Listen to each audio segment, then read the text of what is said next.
Salut à vous, chers frères et sœurs. La paix de notre Seigneur Jésus-Christ soit avec tous. Voici le partage de la parole. L'Évangile selon Matthieu, chapitre 4 à 7. Alors, Jésus fut emmené par l'Esprit dans le désert pour être tenté par le diable.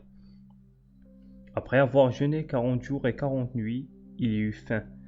Le tentateur s'étant approché lui dit: « Si tu es fils de Dieu, ordonne que ces pierres deviennent des pains. » Jésus répondit: « Il est écrit, l'homme ne vivra pas de pain seulement, mais de toute parole qui sort de la bouche de Dieu. » Le diable le transporta dans la ville sainte, le plaça sur le haut du temple et lui dit: « Si tu es fils de Dieu, jette-toi en bas, car il est écrit, il donnera des ordres à ses anges à ton sujet, et ils te porteront sur les mains, de peur que ton pied ne heurte contre une pierre. » Jésus lui dit: « Il est aussi écrit, tu ne tenteras point le Seigneur ton Dieu. » Le diable le transporta encore sur une montagne très élevée, lui montra tous les royaumes du monde et leur gloire, et lui dit: « Je te donnerai toutes ces choses, si tu te prosternes et m'adores. » Et Jésus lui dit: « Retire-toi, Satan, car il est écrit, tu adoreras le Seigneur ton Dieu, et tu le serviras lui seul. » Alors le diable le laissa, et voici, des anges vinrent auprès de Jésus, et le servaient. Jésus, ayant appris que Jean avait été livré, se retira dans la Galilée. Il quitta Nazareth et vint demeurer à Capernaum, situé près de la mer, dans le territoire de Zabulon et de Naphtali, afin que s'accomplisse ce qui avait été annoncé par Ésaïe le prophète. Le peuple de Zabulon et de Nephtali, de la contrée voisine de la mer, du pays au-delà du Jourdain et de la Galilée des gentils, ce peuple assis dans les ténèbres a vu une grande lumière, et sur ceux qui étaient assis dans la région et l'ombre de la mort, la lumière s'est levée.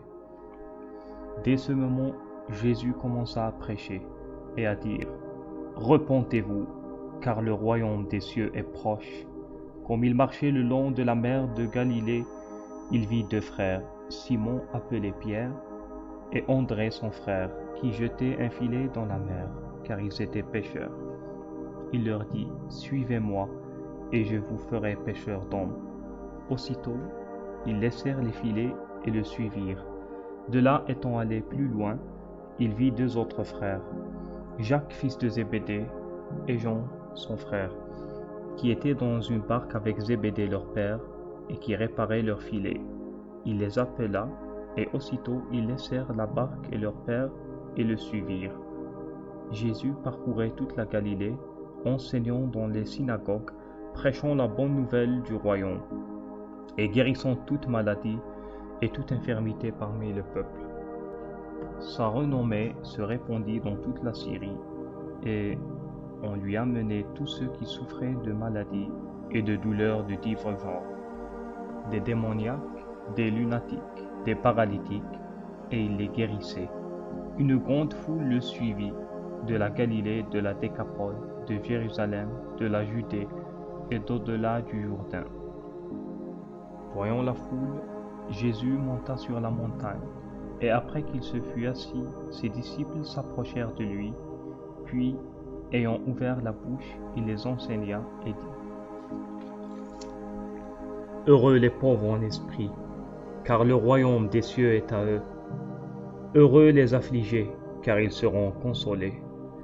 Heureux les débonnaires, car ils hériteront la terre.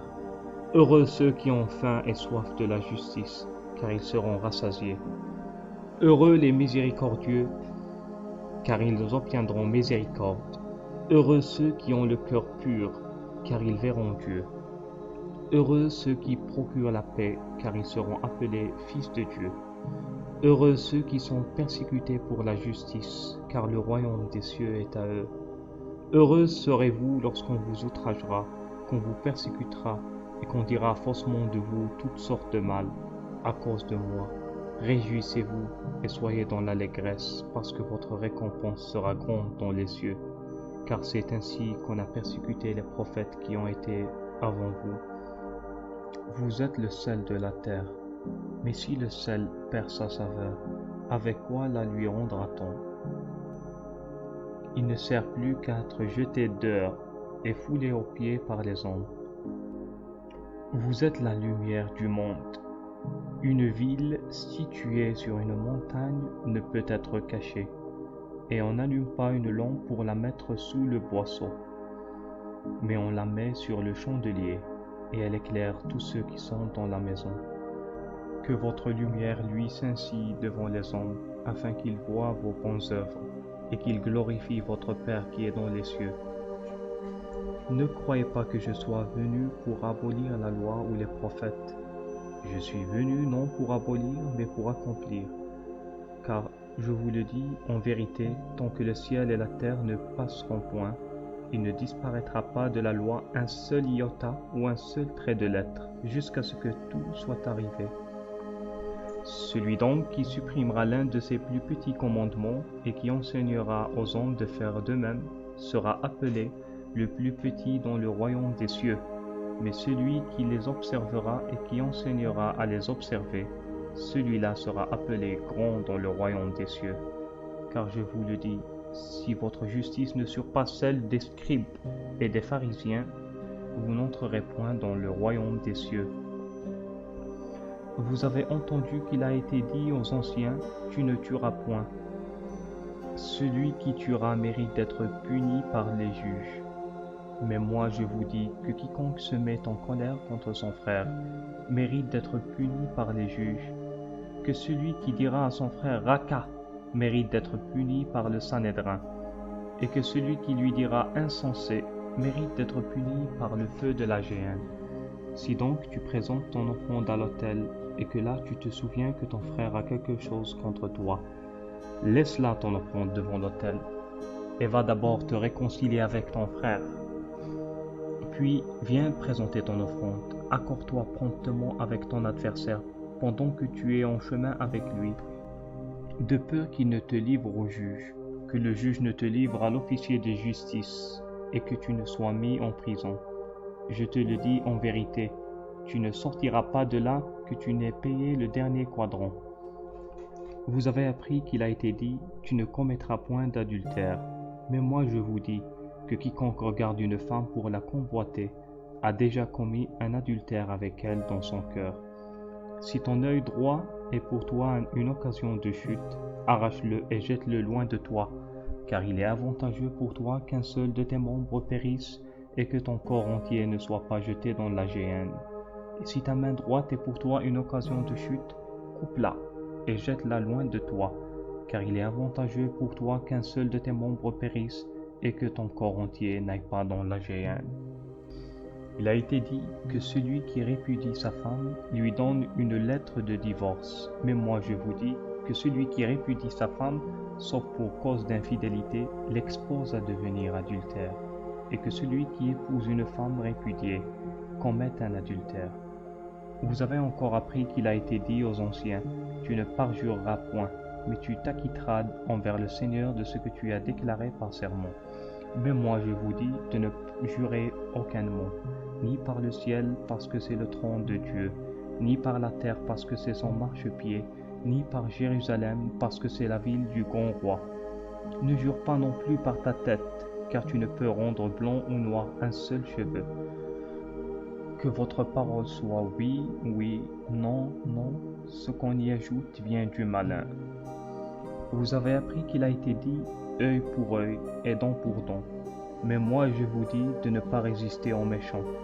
Si quelqu'un te frappe sur la joue droite, présente-lui aussi l'autre. Si quelqu'un veut plaider contre toi et prendre ta tunique, laisse-lui encore ton manteau.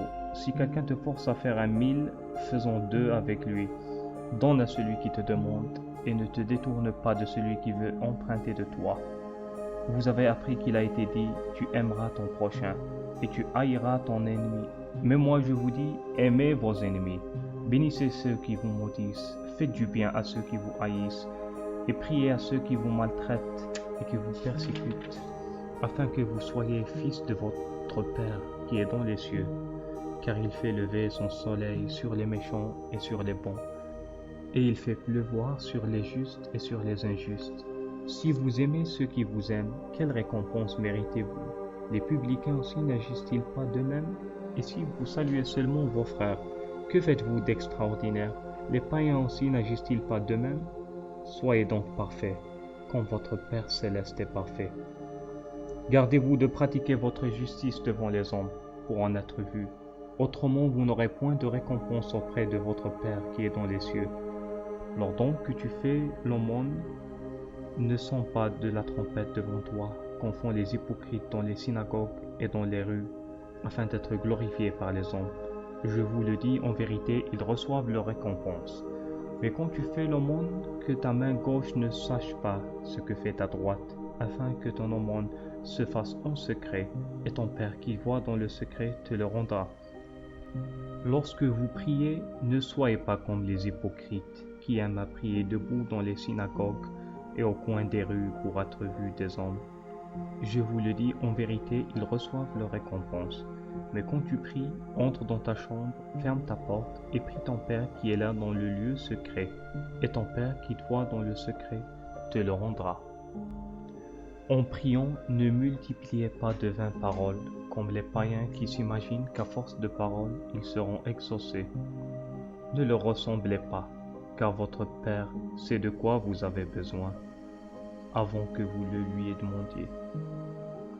Voici donc comment vous devez prier. Notre Père qui est aux cieux, que ton nom soit sanctifié, que ton règne vienne, que ta volonté soit faite sur la terre comme au ciel. Donne-nous aujourd'hui notre pain quotidien. Pardonne-nous nos offenses, comme nous aussi nous pardonnons à ceux qui nous ont offensés. Ne nous induis pas en tentation, mais délivre-nous du malin, car c'est à toi qu'appartiennent dans tous les siècles le règne, la puissance et la gloire. Amen. Si vous pardonnez aux hommes leurs offenses, votre Père céleste vous pardonnera aussi.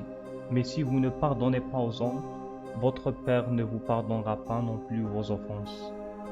Lorsque vous jeûnez, ne prenez pas un air triste comme les hypocrites qui se rendent le visage tout défait pour montrer aux hommes qu'ils jeûnent. Je vous le dis, en vérité, ils reçoivent leur récompense. Mais quand tu jeûnes, parfume ta tête et lave ton visage, afin de ne pas montrer aux hommes que tu jeûnes, mais à ton Père qui est là dans les lieux secrets. Et ton Père, qui te voit dans le secret, te le rendra. Ne vous amassez pas des trésors sur la terre, où la teigne et la rouille détruisent, et où les voleurs percent et dérobent, mais amassez-vous des trésors dans le ciel, où la teigne et la rouille ne détruisent point, et où les voleurs ne percent ni ne dérobent. Car là où est ton trésor, là aussi sera ton cœur. L'œil est la lampe du corps. Si ton œil est en bon état, tout ton corps sera éclairé. Mais si ton œil est en mauvais état, tout ton corps sera dans les ténèbres. Si donc la lumière qui est en toi est ténèbres, combien seront grandes ces ténèbres? Nul ne peut servir deux maîtres, car ou il haïra l'un et aimera l'autre, ou il s'attachera à l'un et méprisera l'autre. Vous ne pouvez servir Dieu et Mammon. C'est pourquoi je vous dis, ne vous inquiétez pas pour votre vie de ce que vous mangerez, ni pour votre corps, de quoi vous serez vêtus.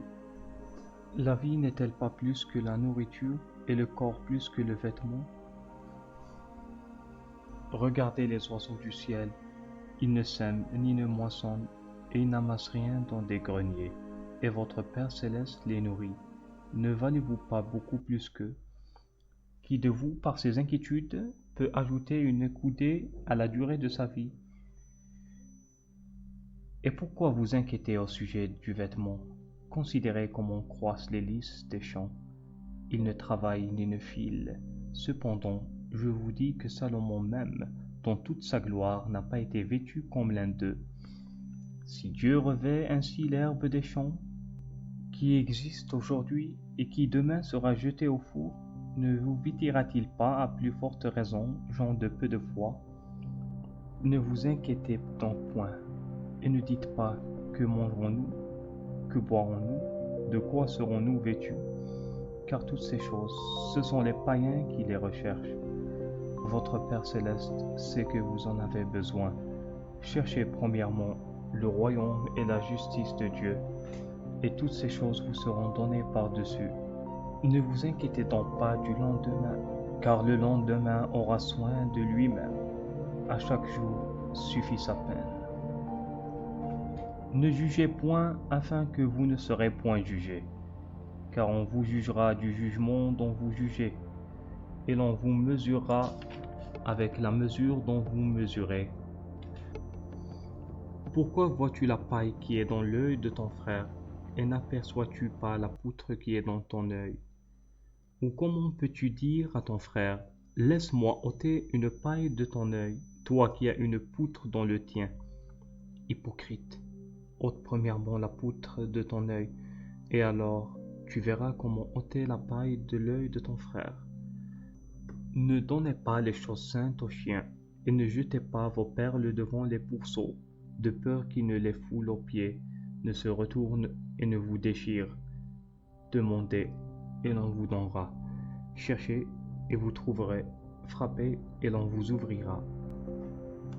Car quiconque demande reçoit. Celui qui cherche trouve, et l'on ouvre à celui qui frappe. Lequel de vous donnera une pierre à son fils s'il lui demande du pain? Ou s'il demande un poisson, lui donnera-t-il un serpent? Si donc méchants comme vous l'êtes, vous savez donner de bonnes choses à vos enfants, à combien plus forte raison votre Père qui est dans les cieux donnera-t-il de bonnes choses à ceux qui les lui demandent? Tout ce que vous voulez que les hommes fassent pour vous, faites-le de même pour eux, car c'est la loi et les prophètes. Entrez par la porte étroite, car large est la porte, spacieux est le chemin qui mène à la perdition. Il y en a beaucoup qui entrent par là. Mais étroite est la porte, resserrez le chemin qui mène à la vie. Il y en a peu qui les trouvent. Gardez-vous des faux prophètes. Il vient à vous en vêtements de brebis, mais au-dedans, ce sont des loups ravisseurs. Vous les reconnaîtrez à leurs fruits. Cueille-t-on des raisins sur des épines ou des figues sur des chartons? Tout bon arbre porte de bons fruits, mais le mauvais arbre porte de mauvais fruits. Un bon arbre ne peut porter de mauvais fruits, ni un mauvais arbre porter de bons fruits. Tout arbre qui ne porte pas de bons fruits est coupé et jeté au feu. C'est donc à leurs fruits que vous les reconnaîtrez. Ceux qui me disent « Seigneur, Seigneur » n'entreront pas tous dans le royaume des cieux, mais celui-là seul qui fait la volonté de mon Père qui est dans les cieux. Plusieurs me diront en ce jour-là, « Seigneur, Seigneur, n'avons-nous pas prophétisé par ton nom? N'avons-nous pas chassé des démons par ton nom? Et n'avons-nous pas fait beaucoup de miracles par ton nom? » Alors je leur dirai ouvertement, « Je ne vous ai jamais connus, retirez-vous de moi, vous qui commettez l'iniquité. » C'est pourquoi quiconque entend ces paroles que je dis et les met en pratique sera semblable à un homme prudent qui a bâti sa maison sur le roc. La pluie est tombée, les torrents sont venus, le vent ont soufflé et se sont jetés contre cette maison. Elle n'est point tombée, parce qu'elle était fondée sur le roc. Mais quiconque entend ces paroles que je dis et ne les met pas en pratique sera semblable à un homme insensé qui a bâti sa maison sur le sable. La pluie est tombée, les torrents sont venus, les vents ont soufflé et ont battu cette maison. Elle est tombée et sa ruine a été grande. Après que Jésus ait achevé ses discours, la foule fut frappée de sa doctrine, car il enseignait comme ayant autorité et non pas comme leurs scribes.